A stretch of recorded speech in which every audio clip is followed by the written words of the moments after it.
Marcelo. Came in with that guap, guap out with your guap. This is Mr. Ron So Cold. Yes, sir. Came in with that guap, guap out with your guap. Cooling on the block, it get hot. Chop it got kicked. I appreciate you taking time out of your schedule for this interview for In Your Ear Hip Hop. Alright. So let's get right to it. What inspired the name? Ron So Cold. Everybody be asking me that. It's kind of crazy. Like, I think I came up with that name in like 2016. Like, I said the same shit. Like, I was messing with this girl. Like, I guess she cheated on me. So I'm like, damn. That shit it made me cold. You know what I mean? So I just went with the name Ron So Cold. I wasn't even rapping then. Like, I was just like being like a regular nigga on Instagram, taking like pictures and shit. You know, I was actually doing like club promoting, like Lil Lame shit. But that's how the name came about. Wow, so basically it came from an experience, an encounter you had with a significant other.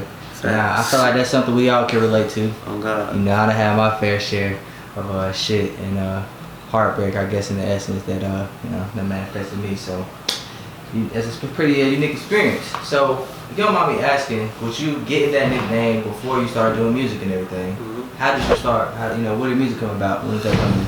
Music came about I always loved like music, like for real, and I didn't know that I wanted to do music, but I knew it wasn't really shit else I wanted to do. Like, my mom wanted me to go to like the military, and like I was gonna do that. But see, what happened was I got some traffic violations, and like going into the military, you can't have like shit on your record. So like that's what really stopped that. And I'm glad I didn't go. But like, shit, I am too. You see what's going on now? Facts, for real. But I was just like, I love music, so I tried it out. I think I had like a homie, his name like Jay Storm. I was recording up at his house. I did like 2 songs over there. And like them shits, they like picked up. So I was like, damn, I can really do this. And like, I was still working at 9 to 5, and I was working at Papa John's. When I was like early in my career, I was still working Papa John's. So you were Ron from Papa John's. Yeah, for real. Facts. So you went from Ron Papa John to Ron So Cold. For real. Right. So which version of yourself? Because I feel like we may not change necessarily, but when you get into a position of an influence and as you transition in your career, it takes a shift in your mindset. So we're still the same, but we just might change and live differently. So what do you prefer, Ron from Papa John or Ron So Cold?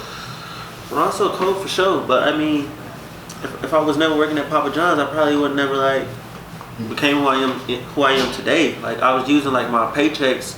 I would use my paychecks. Like, I would work like Monday through like Saturday. I would use my paychecks on Friday because we got paid every week. I would use my paychecks and I would go to the studio because I had the studio called Audio Box. Like, a lot of people record there. I would go there early in the morning, like 11 a.m. and record. So you didn't have anybody investing in you. You were spending your hard-earned money from your job, investing in yourself. Facts, for sure. Like, I was using my paychecks, going broke, going to the studio. Like, the first 5 songs on my SoundCloud, I recorded them at the studio. So to piggyback off of that, one thing that I found is that a lot of up-and-coming artists now, they think it's the manager's responsibility to invest in them. I mean, to an extent it is because they have the resources and they set the foundation and help the structure. They help you.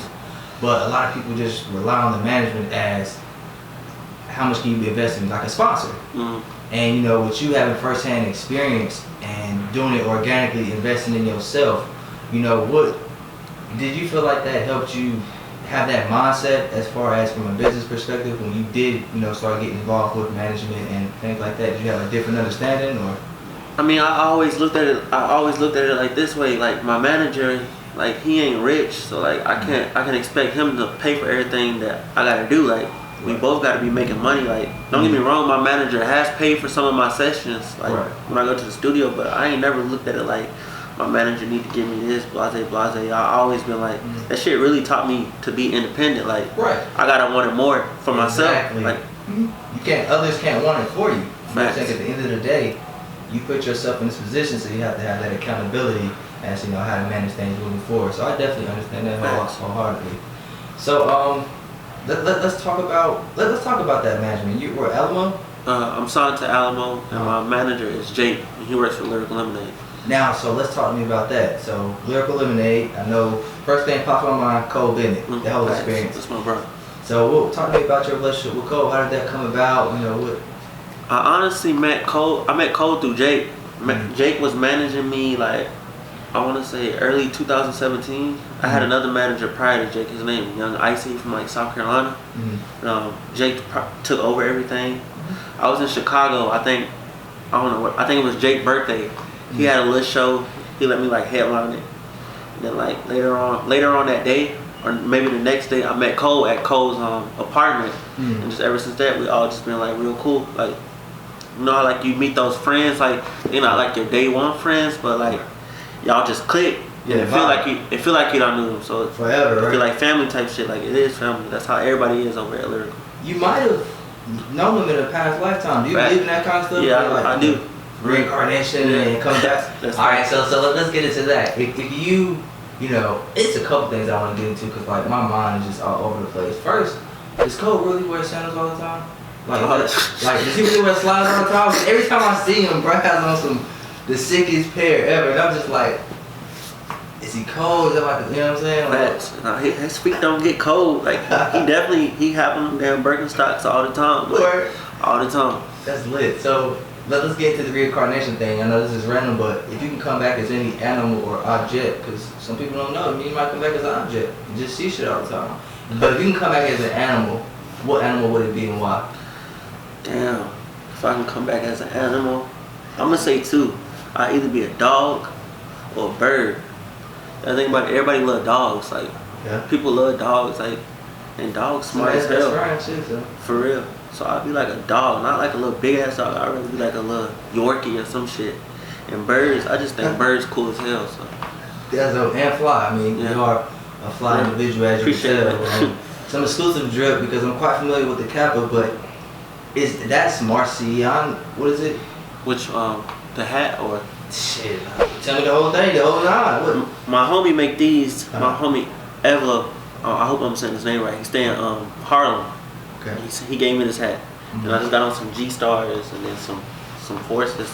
None too crazy. All white G Phasos, you know, something slight, you know, just some G Stars, just some G Stars. Nothing too crazy. Nothing. So you're a very expressive artist. It's in your music, it's in your storytelling, it's in your style, just creative in general, and down to the aesthetics as far as you know your tats and everything like that. Facts. So I noticed you have a numb tattoo. What inspired that? I honestly got this I got this one. X passed away. I didn't know him personally, but like I fucked with like his energy, like his vibe, his music and shit. Like my manager Jake put me on X music. I wasn't like, I don't be hip to a lot of shit. Like a lot of shit be new to me, so like I got hip to X like real late. But shout out to him. RP to him. So that's why I got that right there. So let's talk to me about inspirations, because I noticed you reference a lot of the insight that you get. You seem like you come from a place of experience and you have a lot of insight from things. Thanks. So what inspires your creativity as an artist? I mean, it honestly changed, but like overall, like for inspiration, I mean, musically, I listen to a lot of Thug, a lot of Lil Key, I listen to a lot of Cardi. Shit. I mean, I really listen to like, it all depends on what mood I'm in. Like that shit, it changed, bro. But like, I listen to like a lot of people coming up out of Atlanta. Like I fuck with the Atlanta sound hard. But like, it's hard. Yeah, for real. But like, a lot of Thug, a lot of Future. Shit. I mean, like if we going back into like legends and shit, I like Michael Jackson. Michael Jackson far as hell. Like. So talk to me about this, right? Because that's you are listening like a plethora of people that I can't even put one over the top of the other, because they're all impactful in their own way. For sure. So if you could pick a favorite song, first thing that pops in your head when you think of your favorite artist or somebody that you might gain insight from, inspiration from, what's a verse? Shit, I'm gonna sound crazy. I don't even know a verse, man. But I'm gonna have to say Thug, and I'm gonna say Best Friend. That's my best friend. Cause that shit was hard when that shit first hard. Nobody was making music like that. Like he went through so much hell. Like people calling him gay to everything. Like he really started a wave, bro. Like if you pay attention to like everybody coming up out of Atlanta, bro. Like Thug ain't being a hoe. Like he pushing everybody. Like if not saying like everybody sound like him, but Thug know who to pick and who pick. He know what's gonna go, bro. Like he's like a street A&R. For real. 'Cause I can definitely say between him and Future, they have birthed a lot of artists. Birthed a lot of and I mean niggas. that in a respectful way. Yeah, for real. Not discrediting other people, but they basically paved the way for that sound in particular, you know, for that bravado. That ass both. You know what I'm saying? So they definitely are a huge role and a huge influence. Mm-hmm. And coincidentally enough, they both nice in sports. That's one thing. Right. Yeah, that's crazy as hell. Right. But so where were you originally from? I'm from Charlotte, North Carolina. Charlotte. Okay. And what was it like growing up? Growing up here, I mean, growing up just like growing up anywhere else, like, I mean, I grew up with my mom. My dad really wasn't in my life. My dad been locked up my entire life, so my mom really was doing that shit on her own. Shit. I got kicked out the house like freshman year. I went to go live in Virginia with my aunt and uncle. Then I got kicked out from their house. Came back down here. Graduated. I graduated a year late because I failed freshman year. That's why my mom sent me to go live with my aunt and uncle. Like fucking up in school. Shit. And what was, you know, living with your aunt and uncle, was it anything different or same shit basically, you know? Nah, that shit was all the way different because my uncle, military, like my uncle was in the military. So they were really, so your mom already wanted you to go to the military. But once she moved over there, they were like really pressing the counter, like, yeah, we need to get this nigga in the military. For sure. And then my uncle, a cop, still a cop to this day, so like, I mean, that shit was way different. Like, they was a lot harder on me. Like, they was on that shit. Like, you can't bring nothing less than a goddamn B home. So I was on some AB honor roll shit there. If I would have stayed in Virginia, I definitely wouldn't have been rapping. I would have been in college, like going to Hampton or something. I would have definitely been going to Hampton. Or playing sports, like playing sports or something, playing football and shit. For real. Yeah, did you see that when he did that snippet for ninth grade? I probably have. He threw that football in the hole and shit. Jeff, I'm telling you, bro, can't get a white boy swag, but you know, quarterback. For real. So, with you, I noticed you referenced Atlanta scene, music scene, much rather, you know, how it's supportive and just different in general. For sure. What is the music scene like in Charlotte from your experience? You know, what do you think of it? I'm gonna come clean from me first starting into what shit is now. Shit is getting crazy. Like, I see everything coming together for what it is. Like, and it's like the scene is like, it's like skyrocketing. Like, seeing artists like The Baby and seeing artists like Stunna, not from Charlotte, but he's from Carolina. Like, seeing them, like how they going up now and they bringing each other up. They ain't tearing each other down. That shit fire to me. Like, that shit hard. And like The Baby, getting back on The Baby, like, I can't really say nothing bad about him because like he don't do nothing but show love. I remember I had a session at Audio Box and he came in the session and he was like telling me like, he's like, oh, that shit hard. Like, it's a song that never came out. He was like, that shit hard. Like, he's just a good person. Like, I can't say nothing bad about the nigga. Like, seeing him bring artists up like Stunna and bringing up Chop, 704 Chop, that shit just fire. Like, I can't say nothing bad about that nigga. It's support. Oh God. It goes a long way. For real. And a lot of the times people don't realize, you know, because I keep a dual perspective with everything, just off the strength of my involvement, you know, in media and music in general. So I see it on both ends. And, you know, this is interesting because a lot of people don't realize they're looking at the how instead of looking at what he's doing for North Carolina in general. You know, just like the music scene. When J. Cole came out, people were like, what the fuck, who's coming out of North Carolina? You know, what else are they doing? So people don't understand the odds and the amount of attention that's on North Carolina in general because there's a lot of talent out here. Aside from what The Baby's doing. Why we're here with Mr. Ron So Cold. So speaking of that attention and the different artists out here, I know you recently just dropped your song, well, not the song, the actual video, Forever. For sure. If I'm not mistaken. I remember you released that snippet on IG. We going crazy. Just released it on No Jumper yesterday, if I'm not mistaken. Last time I checked, because I do this, you know, research and everything, it was sitting at like 9K, a little under 22 hours, which is great. Facts. What inspired that song? Talk to me about the title and everything. Damn, I think I was in LA. I was in LA. I was really bullshitting around, like just fucking around in LA. Like, I travel a lot to gain more inspiration for when I come home, because you know when you home you can put yourself in a box, like, and fuck up your thinking. But like, honestly, came home, I got my own recording shit in my house. So like, I'm searching on YouTube, searching for like Ron So Cold type beats. I found the beat, and a producer named Black Mayo made that beat. So like, he signed to somebody that's on Alamo. So like, I just hit him up and I was like, hey, I need you to get this beat off of YouTube. I need you to take the video down because I want to use it. I was like, this shit hot. I had that song recorded for like 5 months, honestly, and I never dropped it. Like, I just had it in the vault. Then like, my bro, his name was Keizo, he passed away. That was the last song he heard from me. I was like, I gotta put this shit out because my bro fucked with that shit. So like, I just put it out. It was really nothing behind me making it. Like, it was It was just some shit I recorded, freestyled it. So that was just impromptu, For out real. of nowhere, and it's wow. That's when it's best though. It's For real. organic. You know, it's not prepared. It's something in the moment. Mhm. And like you're saying, and to piggyback off what you said earlier, the inspiration you gain, you know, and just your style of music, it comes from experience. Facts. You know what I'm saying? So that's just beautiful how it ended up working out along. But with all the different artists that you had features with, Burberry Perry, Mm-hmm. you know, what do you have a favorite feature? I mean, is there anybody you looking forward to working with? You know, what does the future have in store? You know, it's crazy. When I first started rapping, up until like last year, I would never make songs with nobody. Like, cause it was like I'd rather do this shit on my own. Like, it's nothing I got against like making songs with people, but like, but right now I can't say nobody I made a song with is like my favorite person to feature with. But like, who I want to work with and who I would like to work with is like Lil Keed, Lil Gotti, like them, like. Anybody that's YSL, like I like working with bands. I like working with young bands. I like producers. I like working with Jetson. I like working with Richie.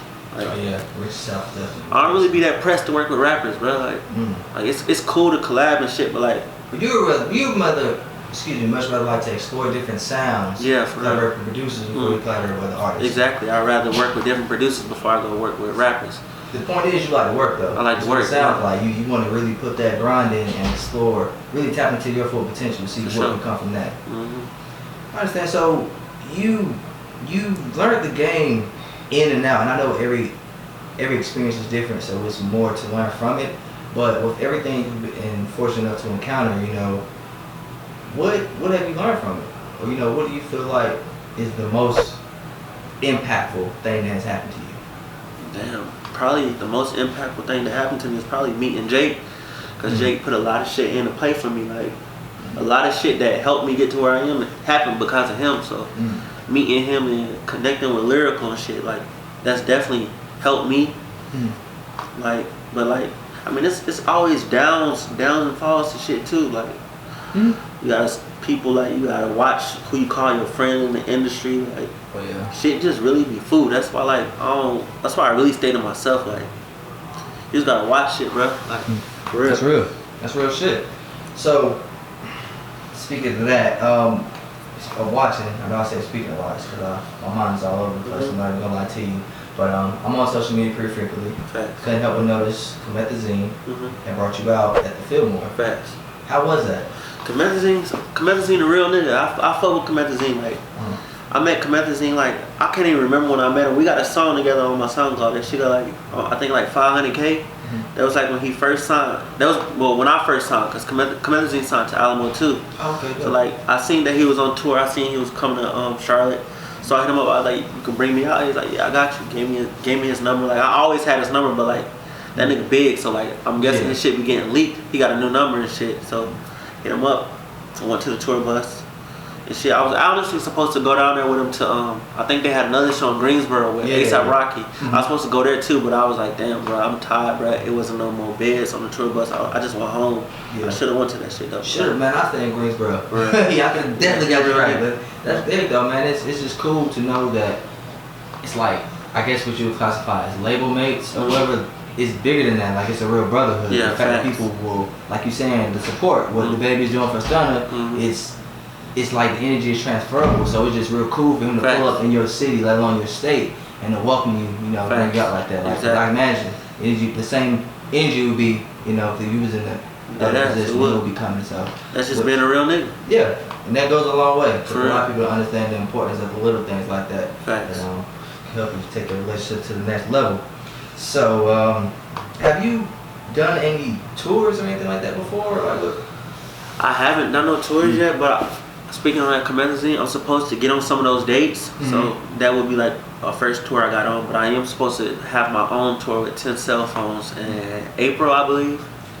So this is something has that been announced before? This is exclusive information? Like, That's exclusive, like that hasn't been announced yet. Wow. So you telling me you're going on tour, you 10 cell phones starting in April? Starting in April, it's supposed to start in Do April. you have a title yet? We don't have a title for it yet. That shit's crazy. What does the future have? You know, what does 2019 have in store for you? Is it an album coming out? I know we just heard about the tour, but you know, what does 2019 have in store? I wouldn't call it an album. I think it's gonna be like my first solo mixtape.